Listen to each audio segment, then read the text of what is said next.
Hello everyone, আজ 7th October আর আমরা যাচ্ছি আমাদের গন্তব্যের দিকে। তবে গন্তব্য কোথায় সেটা একটু পরে জানাবো। এখন যাচ্ছি বর্ধমান, ওখান থেকেই ট্রেন।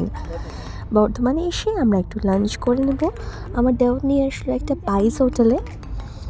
তো দেখাই যাচ্ছে এখানে বেশ ভালোই পরিষ্কার পরিচ্ছন্ন, খাবার দাবারও বেশ অনেক রয়েছে। তো আমরা একটু লাঞ্চ করে নিই। হঠাৎ করে লোডশেডিং হয়ে গেছে, তো জায়গাটা না অন্ধকার হয়ে গেছে। আশা করি চলে আসবে। খাবার দেখো, বেগুনি, আলু ভাজা, ডাল, সবজি, আলুর চোখা, আলু পোস্ত সবই দিয়েছে। আমরা মাছও নেব।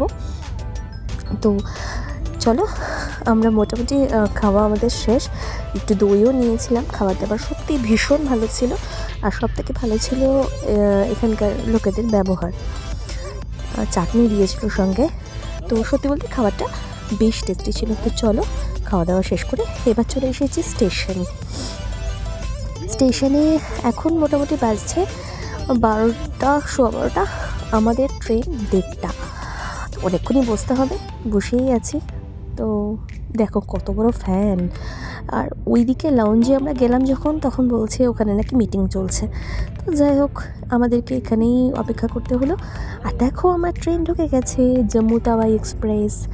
তো এখন আর ভিডিও করবো না, এখন ট্রেনে উঠে পড়ি।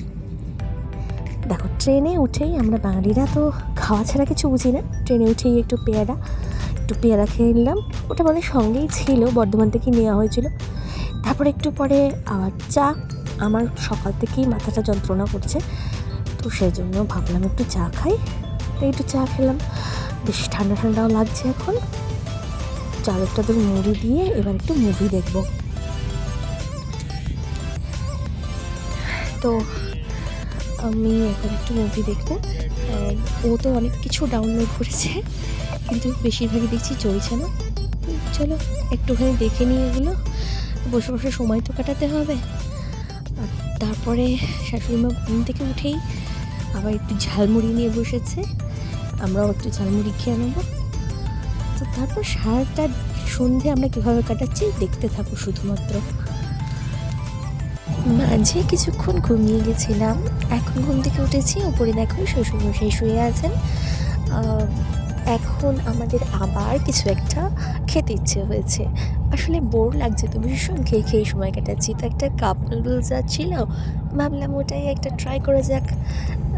এখানে একটু গরম জলটা দিয়ে দেবে। আর ওদিকে দেখো লেবু চাও এসেছে। আমার লেবু চা খেতেও একটু মন হচ্ছিল। আসলে মাথাটা ভীষণ ধরেছে, ভেতরে ভীষণই ঠান্ডা। আমি জানি না পরে সেটা কমাবে কিনা রাতের দিকে। আমার এমনিই ঠান্ডা লেগে আছে। তো দেখি একটু গরম গরম স্যুপ খাই। আর এরকম একটা ঝোল মতো ম্যাগি এসেছিলো। যাই হোক, কিছু করার ছিল না, নুন কম লাগছিলো। তো আমরা আলটিমেটলি এখন দেখো ডিনার করে নিচ্ছি। মাঝে আমরা কিছুক্ষণ একটু মুভি দেখে কাটালাম। এখন ডিনারটা সেরে ফেলি, যদিও ডিনারের টাইম হয়নি, কারণ ভীষণ বোর লাগছে। তো আবার কী করবো, আবার খেয়ে নিই। তো আমার বর দেখো কাজু কাটলি এনেছে। তো এগুলো দিয়ে আমরা এখন 8:30টার মধ্যে আমাদের ডিনার সেরে একটু শুয়ে পড়বো। সকালে আমরা আমাদের ডেস্টিনেশনে পৌঁছাবো 6:30টায়। দেখা হচ্ছে নতুন ব্লগে, নতুন জায়গায়।